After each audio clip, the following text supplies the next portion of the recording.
Entonces, como les estaba comentando, ahora tenemos a la función de peso, tenemos a la función escalón unitario. Escalón unitario que podemos visualizar nuevamente en esta imagen.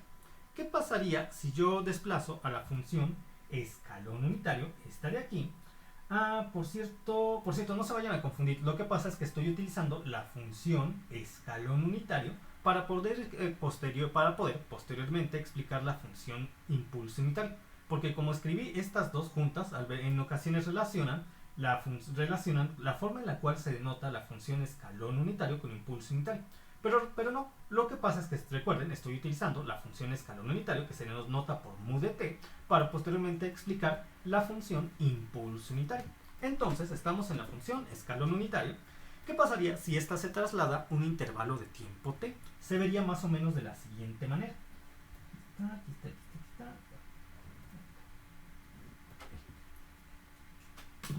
está t.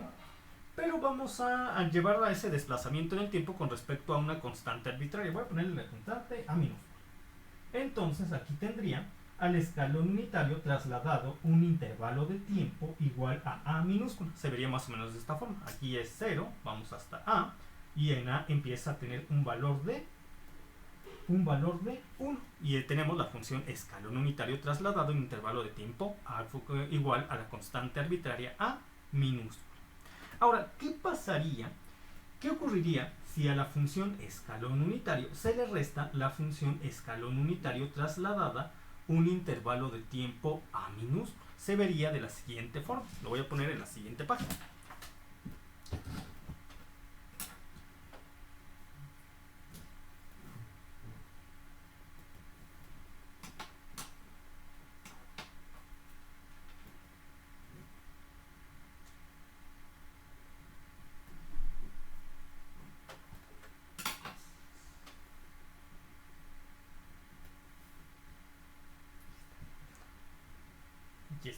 Aquí está la función, este rectángulo, la función mu, la función escalón unitario, menos la función escalón unitaria trasladada un intervalo de tiempo igual a minúscula. Ahí está, así se vería.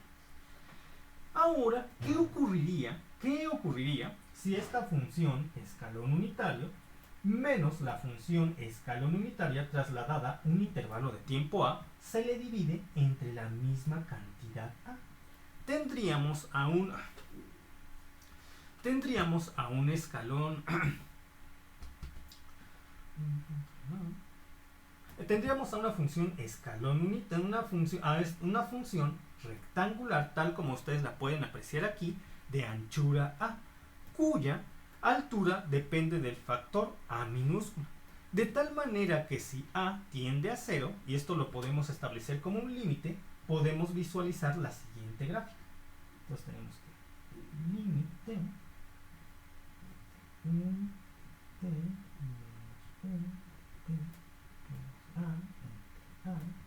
cuando a tiende a 0, se visualizaría más o menos de la siguiente forma.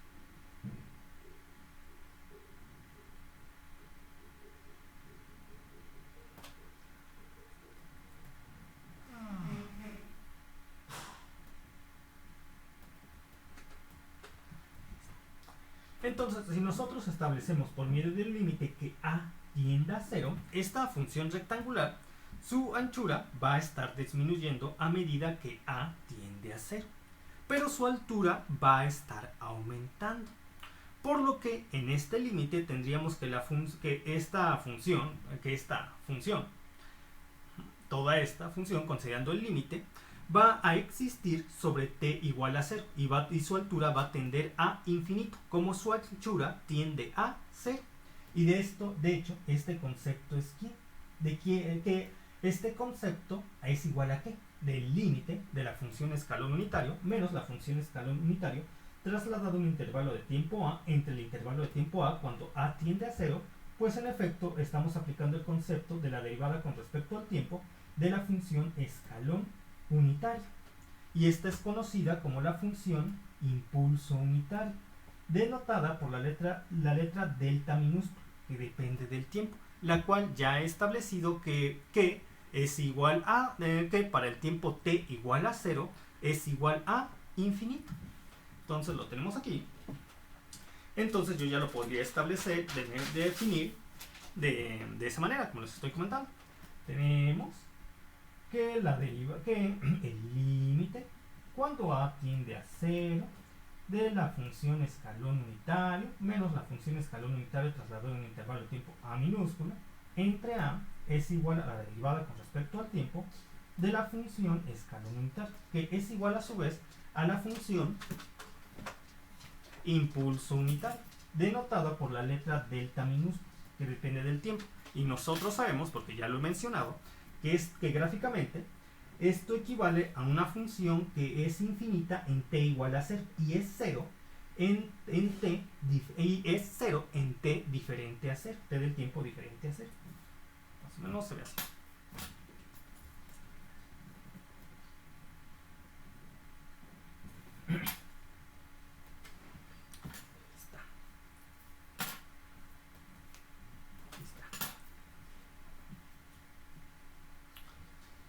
La función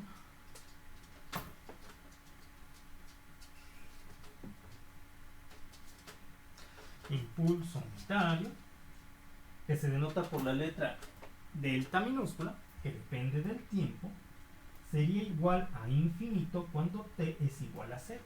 Y es igual a 0 cuando t es diferente a 0. Y esto se pudo establecer gracias a que la función escalón unitaria no había sido definida para t igual a 0. Y entonces la derivada con respecto al tiempo de la función escalón unitaria, cuando sí la definimos en t igual a 0 es infinito. Y en las otras regiones es 0. Entonces nosotros vamos a utilizar estas funciones. Para caracterizar el comportamiento de nuestra fuerza impulsora o excitación. Volviendo a lo que estábamos, una vez que se aclaró el comportamiento de estas funciones, yo tengo la función de peso o ponderada. Yo tengo la función de peso o ponderada. Muy bien. Ahora consideremos, y la voy a reescribir aquí. La voy a reescribir en esta posición, acá. La función de peso ponderada que tengo para mi caso subamortiguado es igual ¿cuánto? A E a la menos sigma T entre la frecuencia natural amortiguada por la masa de la partícula. Por la masa de la partícula.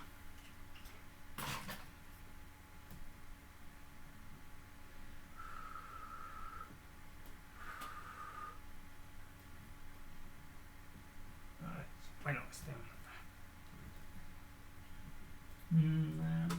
por el seno de la frecuencia amortiguada, porque aquí nos sale también, lo repito. La función de peso ponderada es igual a E a la menos sigma T entre la frecuencia natural amortiguada entre la masa de la partícula por el seno de la frecuencia natural amortiguada por T. Y checo que no falte ningún elemento, porque recuerden, muchas veces nos equivocamos al pasar una ecuación de una página a otra, que sería lo más sencillo. Dejen checo que no falte nada.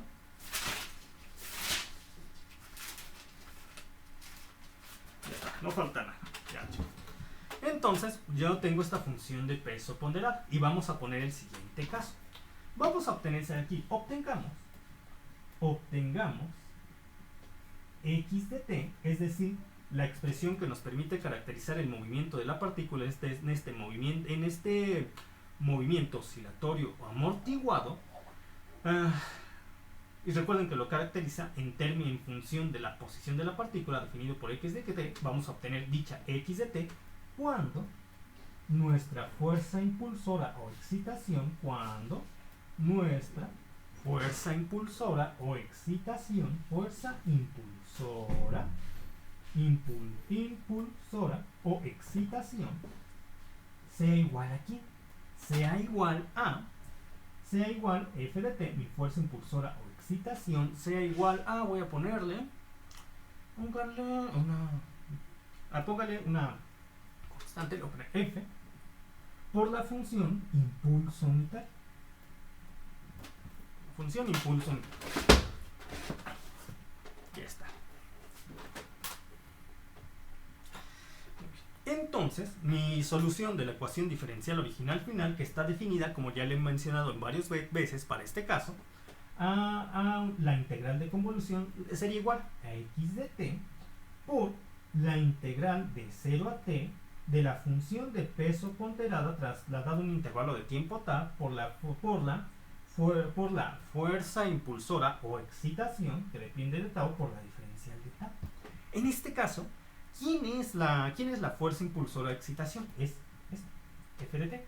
Que para este caso hemos establecido que nuestra fuerza impulsora o excitación se comporta de acuerdo a la función impulso unitario.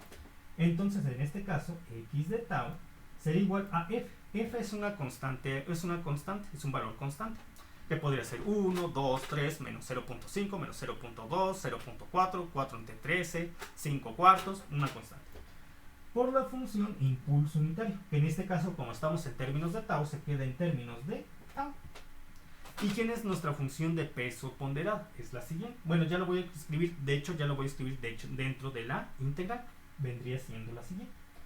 Entonces, x de t, ahora sí, x de t, la solución a la cual queremos llegar, es igual a la integral de 0 a t cuando tenemos a la función de peso ponderada trasladada a un intervalo de tiempo tau. Es decir, esta misma expresión cuando a t se le traslada un intervalo de tiempo tau. Entonces yo tendría e a la menos sigma por t menos tau entre la frecuencia natural amortiguada entre la masa por el seno de la frecuencia natural amortiguada de la frecuencia natural amortiguada por t menos tau. Ahí está. ¿Me faltaría algo? No, porque miren, tenemos e a la menos sigma t. Trasladada es e a la menos sigma t menos tau entre la frecuencia natural amortiguada entre la masa. Entre la frecuencia natural amortiguada entre la masa por el seno de la frecuencia natural amortiguada. Por el seno de la frecuencia natural amortiguada de t menos tau, porque está trasladado en un intervalo de tiempo tau dentro de la integral de convolución, la función de peso ponderada, que va a multiplicar a la fuerza que va a multiplicar dentro de la integral tal como se muestra aquí, tanto para la generalización como para este caso en particular, a la fuerza impulsora o excitación, que en este caso es igual a la constante F por la función impulso unitario. Entonces, por F, por la función impulso unitario que depende de tau, por la diferencial de tau. De esta integral, ¿quién puede salir? Pues la constante F, porque es una constante. Entonces tendríamos x de t es igual a la constante F por la integral de 0 a t del número natural e a la menos sigma por t menos tau entre la frecuencia natural amortiguada entre la masa por el seno de la frecuencia natural amortiguada por el tiempo menos tau por la función impulso unitario por tau por la diferencial de tau.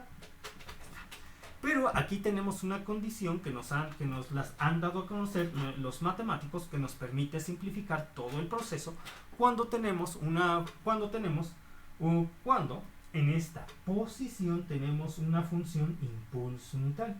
Los matemáticos han definido que cuando nosotros tengamos para esta integral de convolución una función impulso unitario en la posición que ocupa la fuerza impulsora o excitación, toda esta integral va a ser igual directamente a la función de peso ponderado. Entonces, para este caso quedaría que x de t es igual a la solución a la cual finalmente nosotros queremos llegar, es igual a f, siendo f una constante, por E a la menos sigma por T entre la frecuencia natural amortiguada entre la masa de la partícula por el seno de la frecuencia amortiguada por T. Y como aquí ya no tengo tanto espacio, la voy a reescribir en la parte posterior de mi hoja.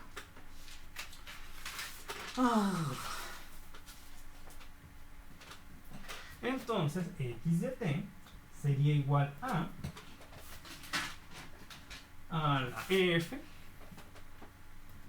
por e a la menos sigma por t entre la frecuencia amortiguada, entre la frecuencia natural amortiguada entre la masa de la partícula. Recuerden que la frecuencia natural amortiguada se denota frecuencia angular omega subíndice por el seno de la frecuencia natural amortiguada por t. Y aquí me salió la escribí un poco fea, la vuelvo a escribir. X de t es igual a f por e a la menos sigma por t entre la frecuencia natural amortiguada por m por el seno de la frecuencia natural amortiguada por t. Entonces ya tenemos todo esto. Ya está. Y ya llegamos a la respuesta final. Qué bien. Como se podrán dar cuenta, estuvo bastante cansado.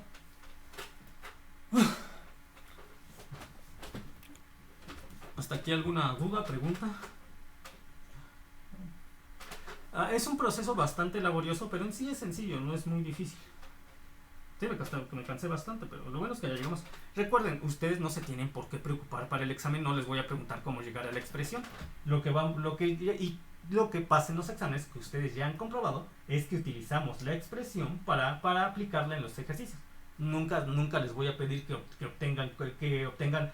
lleven a cabo el procedimiento para llegar a esta expresión. No, vamos a utilizar esta expresión en los ejercicios ya con valores.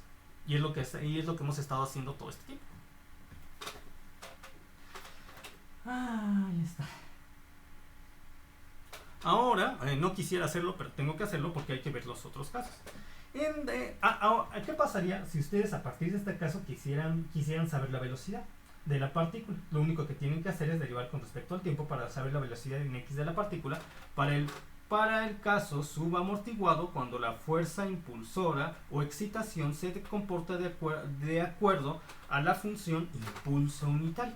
Pero antes de continuar, yo quisiera preguntarles algo. ¿Tiene sentido el hecho de que cuando nuestra fuerza impulsora o excitación se comporte de acuerdo a una función impulso unitario, obtengamos esta expresión para la posición de la partícula que depende del tiempo? ¿Tiene sentido? A ver, ¿qué pasa con esta función? ¿Cómo se comporta?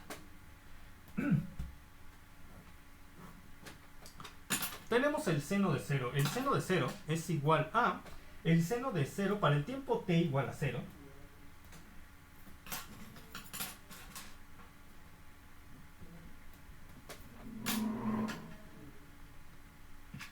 Para el tiempo t igual a 0, para el tiempo t igual a 0, ¿cómo se comportaría esta función? Tendríamos lo siguiente.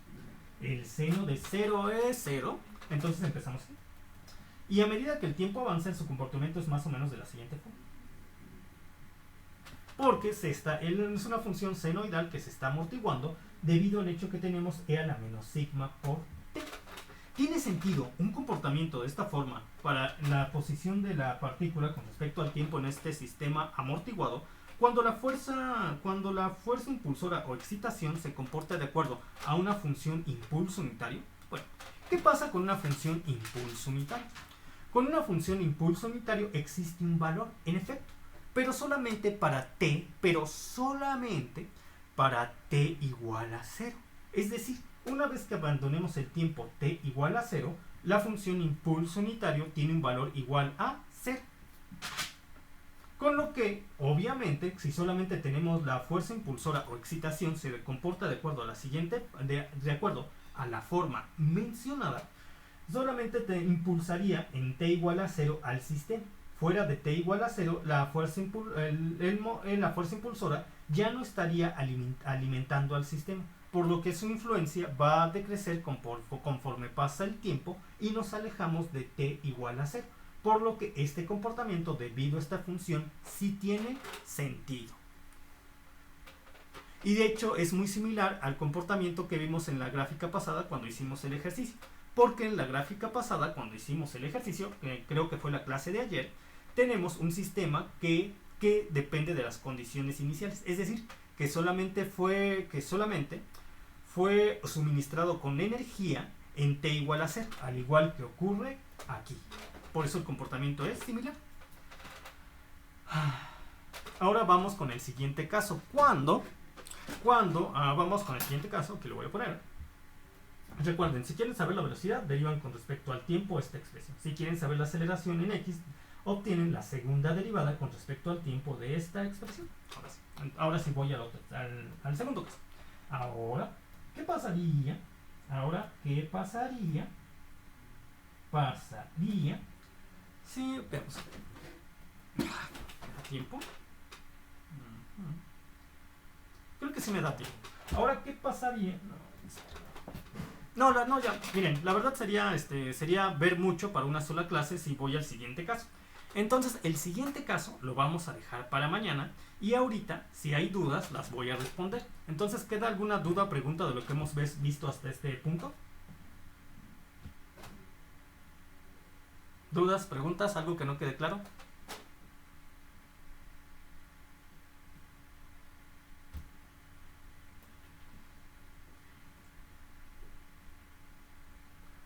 Entonces, si ya no quedan dudas o preguntas, continúo con el siguiente caso mañana. Bueno, entonces me despido. Que tengan un buen inicio, que tengan un buen día. Vayan a desayunar si no lo han hecho, porque ya es tiempo de desayunar. Se cuidan. Nos vemos mañana. Hasta luego.